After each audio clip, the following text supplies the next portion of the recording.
In this movie, I'll show you how to draw the arrow using what has to be the simplest tool in all of Illustrator, the line tool. I've saved my progress as clippingmass.ai, found inside the 04 line art folder. And notice if you hover over the line tool, which Illustrator calls the line segment tool, that it has a keyboard shortcut of \, just FYI. Anyway, I'm going to select the tool to make it active, and then I'm going to change this stroke value up here in the control panel to 10 points. Then I'll drag from the center of the heart all the way over here to the left. So I'm creating a horizontal line. Now you may think that's weird that I'm not creating a line at the right angle, at the angle of the arrow, but I've got to build all those feathers and everything else. So it's going to be easier if we build the arrow horizontally and then we rotate it into place. So over time, you'll get a sense of how to save yourself work inside the program. Anyway, I'm looking for a distance value there in that heads-up display of somewhere around 318 points. So 317.5 works just great. I will mention, by the way, if you want to create a perpendicular line, that is a horizontal line or a vertical line or a diagonal line, then you press and hold the Shift key as you're dragging with the tool. So you might think I should press the Shift key, but because I'm dragging along a guideline, it doesn't really matter. Anyway, I'll go ahead and release when I get an arrow about yay long. Now I'm going to press Control semicolon or Command semicolon on the Mac to hide my guides.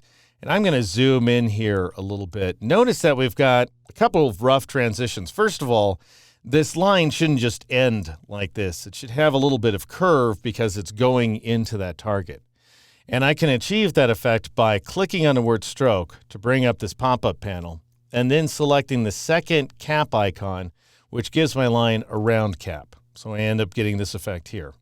I'm also noticing that the top of my heart isn't properly aligned with the target. So I'm going to go ahead and press the Escape key to hide the stroke panel. And I'm going to switch to my wide arrow tool, which I get by pressing the A key. And I'll click on this anchor point to select it. And notice that the anchor point is right there in the center of the stroke, by the way. And then I'll press the down arrow key a couple of times in order to nudge that anchor point into place. All right, so now we have the shaft of the arrow. We need to go ahead and draw the feathers. So I'm going to press Control semicolon, Command semicolon once again in order to bring back my guides. And I'll go ahead and select the line tool, this time from the toolbox, doesn't really matter. And I'm going to drag down from that anchor while pressing the Shift key so that I get a diagonal line like so. And I'm looking for a line that's about 55 points long. Again, I don't expect to get it exactly right, but I seem to have it at 55.15, which is just fine.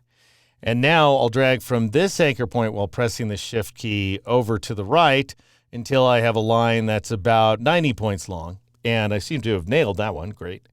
And then I'll drag from this final anchor point back up while pressing the Shift key. And I hope to snap into alignment with that guideline right there, but snapping doesn't always work so well with certain tools.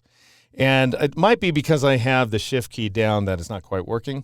So I'll create a shorter line, but I do want to press Shift. I'll just create a shorter line like that one right there. And then I'll go ahead and switch to the wide arrow tool. I'll click off the path to deselect it. I'll go ahead and sort of marquee around that point in order to select the anchor point. And I'll drag while pressing the Shift key once again. And this time I get a snap. I can see that I'm snapping to the guideline. So that's good news.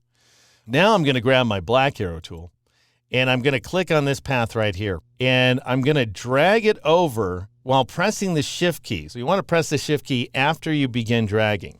That way you'll drag in a perpendicular direction, in this case horizontally. And you also want to press and hold the Alt key or the Option key on the Mac. So start dragging first, then press Shift and Alt or Shift and Option on the Mac. Shift constrains, the Alt or Option key will create a duplicate. And you can see I've got that double cursor there, which indicates that I'm going to clone this line. And so now I'll just drop it into place.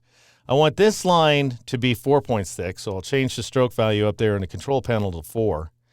And now I'm going to duplicate this path again, but I'm going to automate the process. And you can do that by going to the Object menu, choosing Transform, and then choosing the Transform Again command.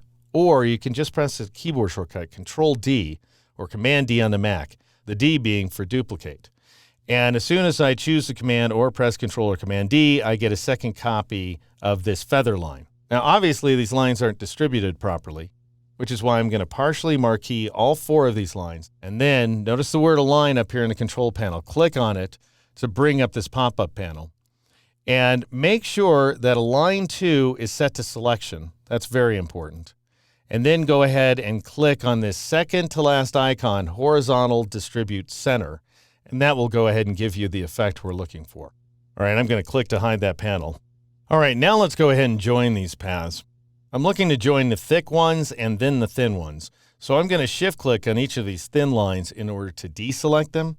And then I'll shift click on this thick horizontal line in order to add it to the selection. So the shift key always reverses the selection when you're working with the black arrow tool. And now I'll go up to the object menu, choose path, and then choose join, or you can press Control J or Command J on the Mac.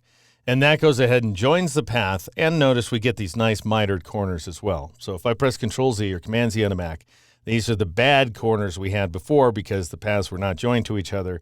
And if I press Control Shift C or Command Shift C on the Mac in order to redo the operation, we now have the miters. All right, so we've managed to create a shaft for the arrow, half a feather. In the next movie, we'll create the other half of the feather and we'll rotate the arrow into place.